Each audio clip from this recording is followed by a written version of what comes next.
Hello and welcome to another Fantasy Premier League video. My name is Steve and we have some breaking news about the big lad Haaland. He has been videoed in training about 4 hours ago. I've put a link in the description below if you'd like to go and take a look at that. But this video is going to talk about what we do with captaincy. So last week, we got some early team news that Haaland wasn't on the team sheet and that Phil Foden was benched for the match. This invoked a mass movement of managers to log on to the official Fantasy Premier League site to make late transfers and captaincy switches, which actually led to the official site crashing in the final few minutes, which left many managers unable to make their desired moves, some of them part way through their moves and not entirely sure whether or not they'd switch the captaincy to the right player or not. And so with Man City being in the first set of fixtures for kickoff for game week 15, we could see a repeat of that at the weekend. So it's very important that we have a pretty clear plan in our minds as to what we do given all the possible scenarios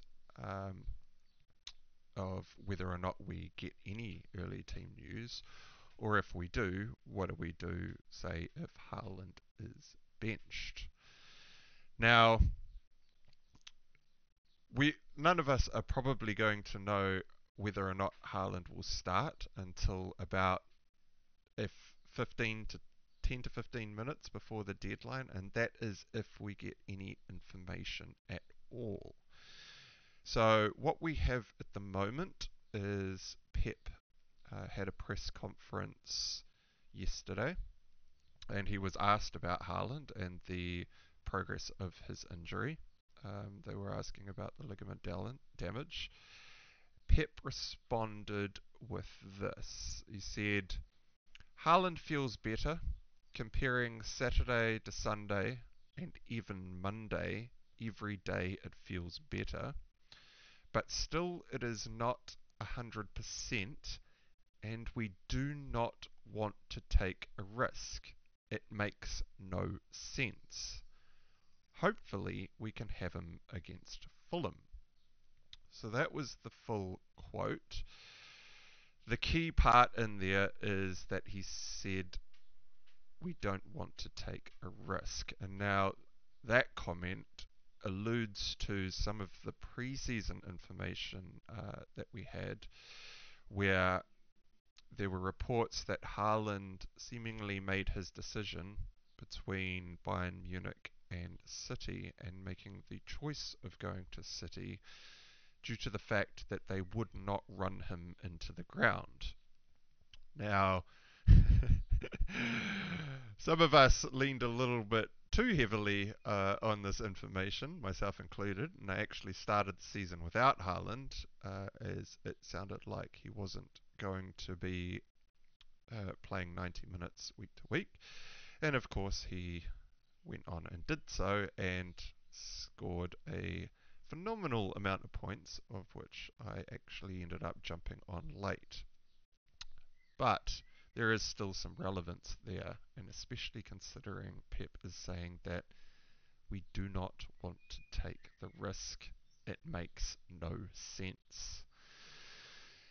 He was then asked about training, and Pep yesterday said that he hasn't trained yet. However, we did, as I said, we've got a video of training that was released 4 hours ago of Haaland out training on the grass. Now, it's pretty hard to see from the video whether or not he is in full content, max output, doing all the bits that you need to do in a training session. But it is very good signs for Haaland, considering it's 3 to 4 days before the kickoff this weekend. Now, this in itself is enough for me to hold on to Haaland. There is no chance that I will be selling him if he is already back in training. So we need to have a look at what else do we currently know. So in the Champions League match played midweek, Grealish, Gundogan, Laporte and Alvarez all started in the Champions League after they also started in game week 14. So these guys have had back-to-back starts at the weekend and midweek. Gundogan only played 57 minutes. Grealish only got the first half, being subbed off at half-time. And Foden played the full 90 after playing 81 minutes in the prior Champions League match against Dortmund. So in between, he did come in off the bench for game week 14, but he has had back-to-back starts in the Champions League and played the full 90 midweek, which does raise the question over how many minutes Foden is likely to get against Fulham. Now, KDB was benched in the Champions League fixture. He was subbed on at the 70-minute mark, so he got the last 20 minutes of the game against Sevilla. And it only took him 3 minutes to assist Julian Alvarez in the goal that broke the deadlock to put City 2-1 ahead. Now, Alvarez, who is Haaland's replacement, should Haaland be benched, was involved in all 3 goals against Sevilla. He scored 1 himself and assisted the other 2 goals in the 3-1 defeat. And so Haaland's replacement is in form. KDB's rest, though, does seem to indicate to us that he will start against Fulham. And so he is the front runner still for the captaincy this weekend if Haaland doesn't make it. So, if we get early team news for game week 15 again and we find out that Haaland is benched, what do we do? In this scenario, I don't think we can captain Haaland. He is definitely playable, as if he does come off the bench, he can definitely do bits and could even haul. We saw Son come off the bench and score a 20-minute hat-trick earlier in the season, and so with the quality of Man City's attack, the amount of possession that they are likely to have against Fulham, and the fact that Fulham actually have quite an open style of play, if Haaland does make it onto the pitch off the bench, there is every possibility that he scores or does better. However, I think if Haaland is benched, the only reason he would come off the bench is probably if Man City need him. If he was benched in the first place, that kind of indicates that his injury is a bit touch and go. And so, assuming that he is on the bench, that would mean that he is at least able to play some minutes. But given the Pep comment of that they wouldn't risk him, kind of sounds like if he was benched, that they wouldn't even bring him on unless they absolutely needed him. Say in a case where they were either drawing the game against Fulham or somehow losing. This would probably be the only case where Haaland would be subbed on. And so we still need a viable captain in this scenario. Now, if we get no early team news at all, I don't know if I would be willing to captain Haaland either. I would definitely play him, for sure, But chucking the armband on him becomes a lot more risky, as unless we get any further information throughout the week, and I am recording this on Thursday, so there is still enough time for that information to come through, I don't think we can chuck the captain's armband on him, as he is a minutes risk, and the comments are that if there's any potential risk to Haaland, that they just will not play him. And so in my team, I've already tripled up on City. My only other strong, well, potentially strong captaincy shout from the City team is Phil Foden. Now, first of all, I will say if you are not already tripled up on City and you have an easy route to get to KDB without a hit, this is probably the easiest transfer that you could see this week, and KDB is by far out in front of anyone else for captaincy this weekend. He was rested midweek in the Champions League. He's on direct free kicks with the open style of play that we are expecting to see against Fulham. It's kind of a perfect game for Kevin De Bruyne. We've seen him make devastating driving runs in similar games earlier in the season. His clinicality and ability to thread a pass through to all of his teammates in such an open game means that his assist potential goes up dramatically, and he is a bonus points monster. As you will see, he only scored one goal in the game last week against Nottingham Forest, managed to haul in all 3 bonus points, giving him an 11-point haul. So, for me, I am looking at the potential transfer of getting Kevin De Bruyne in. And that, for me, means selling Phil Foden. Now, Phil Foden, as I said, got the full 90 minutes in the Champions League, and so he is a much higher minutes risk for the game against Fulham. He's also really only got open play attacking returns. He's not on many corners or indirect free kicks, and so his routes to points are quite limited.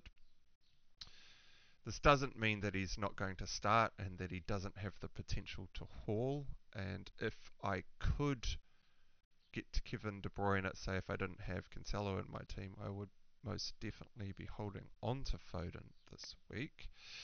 But limited routes to points and a minute's risk without a potentially viable captain means that I am really looking at taking a hit for Kevin De Bruyne if we have no team news about whether or not Haaland starts, or if we have early team news that say Haaland is on the bench. Now, if we have early team news that Foden does start, I am still not quite sure as to what I'm going to do. It's a little bit up in the air as to how that would potentially play out, but I would probably be more inclined to still sell Foden if Haaland is benched and Foden starts, simply because KDB for these last 2 fixtures, they're both at home, one to Fulham this week and then again to Brentford in the final game week of the season. He is the other premium that I really want in my team anyway. And Foden he seems to be one, He was the most nailed-on player in the City squad, but with back-to-back benchings in the Premier League, seemingly out of the blue, he is part of the Pep Roulette at-risk players, or a lot higher risk players, um, which has it's only just happened as of game week 15. The late breaking news of Foden being benched was completely out of the blue. It looked almost more certain that he would start that game, given that he was benched in the prior Premier League fixture. But as I said, he did play that 81 minutes in the Champions League, and so potentially that is the reason why Foden was benched for game week 14. And considering he's just played 90 minutes against Sevilla, he could quite easily be benched again this weekend, or if he does start, potentially he only makes the first 45 to 60 minutes of the match. And so I think KDB is still worth the hit in order for me to bring him in to my team. And so my tentative transfer plans are to get rid of Salah. Well, Salah is my cash cow in midfield. He is the easiest route for me to get Kevin De Bruyne in.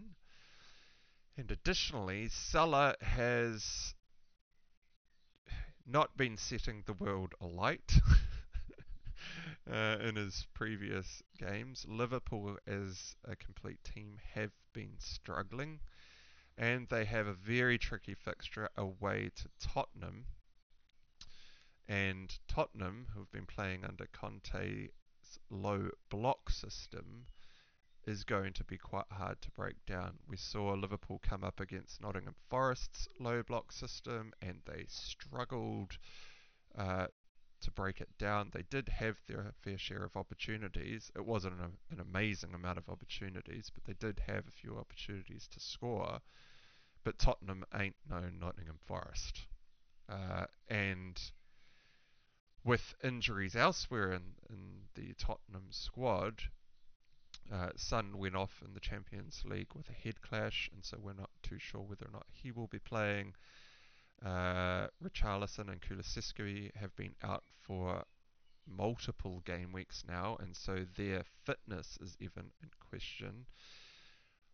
I can see Conte setting up an even stronger low block type system, as he will not have his big hitters playing up the pitch in order to get easy balls out to them throughout the game. And so I do not see any sort of haul coming from Salah. He could quite easily score in this game, but even if Salah does score a goal or gets an assist, he hardly ever gets into the bonus points, and so we're probably looking at a 7-pointer if he does score, and that's even if Liverpool manage to break down the low block of Tottenham. And so Salah and Foden out in order to bring KDB in leaves me with the Foden spot to fill. And the front runner at the moment for me looks like Marcus Rashford at Manchester United. Now, they do have 2 away games to round off the first half of the season, but they are both against struggling defensive sides in Aston Villa and Fulham. And so Foden down to Rashford gives me somewhat differential. I don't suppose Rashford is too much of a differential, but it also gives me an extra 2.2 million in the bank to play with. Now, the glaringly obvious thing that I am not dealing with, though, in this trade is Tony, who was suspended for the match against Nottingham Forest. Now, at the moment, I am looking at potentially just benching Tony. Now, if I was to do that, this is the transfer planner where I've already sold Salah and Foden to bring in De Bruyne and Rashford, and as you can see, I've got 2.2 million in the bank here. That would require me to bench Tony, to play Nico Williams, who is at home, and it is against Brentford, but Brentford are without their talisman up front, and even Tony. However, Nico Williams only played 26 minutes in game week 14, and so that is, he's already a bit of a minute's risk, and Nottingham Forest haven't been prolific at keeping clean sheets. However, they have pulled together some solid defensive performances of late. They have picked up some clean sheets against pretty strong opponents, and so there is every chance that Nottingham Forest could keep a clean sheet against Brentford, and so potentially, I mean, I'm not too concerned about playing him there. But Fabian Schär in my team is also currently flagged. He was pulled off at the 82nd minute mark in the last game, so he did bank his clean sheet and was pulled off with, well, what Eddie Howe said was, his direct quote was, he was feeling his hamstring, and so it didn't sound too serious. I mean, it didn't sound like he was straight off to go, like he'd felt a pop or something, which is a pretty clear indication that he's pulled his hammy or something. It sounded like potentially maybe a bit of fatigue or a bit of cramp, and so I'm somewhat desperately hoping that Fabian Schär does make the cut this week. Otherwise, we would, in my team, I would also have to be playing Andreas off the bench, which is not ideal as he is away to Man City this week. But with the 2.2 million that I will earn from the trades for Rashford, Foden down to Rashford, and De Bruyne in for at a slightly cheaper price than Salah, I could deal with Tony this week, and it might be worth another hit to make it a -8. Because Tony, when he does return next week, is against Man City, and so that is not a great fixture for Tony. It is also away for Brentford, and so I'm not expecting a hell of a lot from Tony in game week 16 fixture. I also have Mitrovic and Fabian Schär both sitting on 4 yellow cards, and so assuming Fabian Schär does make the team sheet this week, if he does pick up his 5th yellow, he will be out for game week 16, and so would Mitrovic, who both of these players have somewhat tricky fixtures in game week 16. Newcastle is away to Chelsea or at home to Chelsea. They're playing Chelsea in game week 16, and Mitrovic is up against Manchester United. Out of the two, I wouldn't actually be too concerned in playing Mitrovic against my team United, because we have Rafael Varane still out, and so our defence is somewhat playing with a centre-back pairing that hasn't had a lot of game time together in the season, and Mitrovic has just been an absolute beast throughout the season. I would more than happily play him against Manchester United if he does survive gaining his 5th yellow this week. And so with those players both sitting on 4 yellow cards, I have to have a very serious think about whether or not I look at taking a -8 this week in order to deal with Tony. But the list of potential transfer targets is pretty slim. I do have 2.2 million in the bank, and so I could quite easily go up from Tony. Maybe someone like Gabriel Jesus, who is looking really good. He looked amazing again in the Champions League fixture. Looked really good in the game at the weekend against Nottingham Forest. He was unlucky to come away with more than just his 9-pointer, but he is also on 4 yellow cards. Dropping down from Tony, the most likely candidates would be Scamacca at West Ham, who could potentially be on penalties with Bowen seemingly off them, and Cresswell looking like he was going to take the last penalty when Skamaka was off the pitch, but Ben Rama walked up to Cresswell, who had ball in hand, and actually asked him to take the penalty instead, in which Cresswell did oblige. Ben Rama did sink it. Ben Rama's a bit of a minutes risk though, and so there is every chance that while Skamaka is on the pitch, if they do earn a penalty, he could be the man for the job. Or somewhere a little bit more left field in the terms of maybe Calvert-Lewin. I would ideally like to have a stab at Callum Wilson, but I'm already tripled up on Newcastle, and so that is not on the cards for me.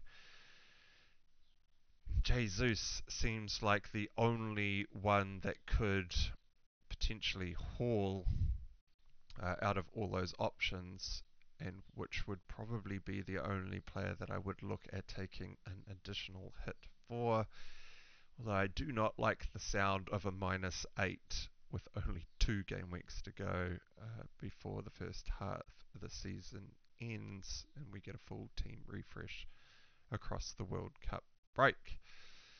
So those are my tentative transfer plans and my thoughts around what to do with Haaland in the various scenarios that we could be faced with as we get closer to the deadline. Let me know what you think about those options in the comments below and what you are planning to do with your teams out there. Do consider giving this video a like, and if you would like to be notified about more FPL content coming your way, please hit the subscribe button and click on the bell icon to be notified about all FPL videos coming your way soon. And until next time, I'll catch you again shortly. Cheers.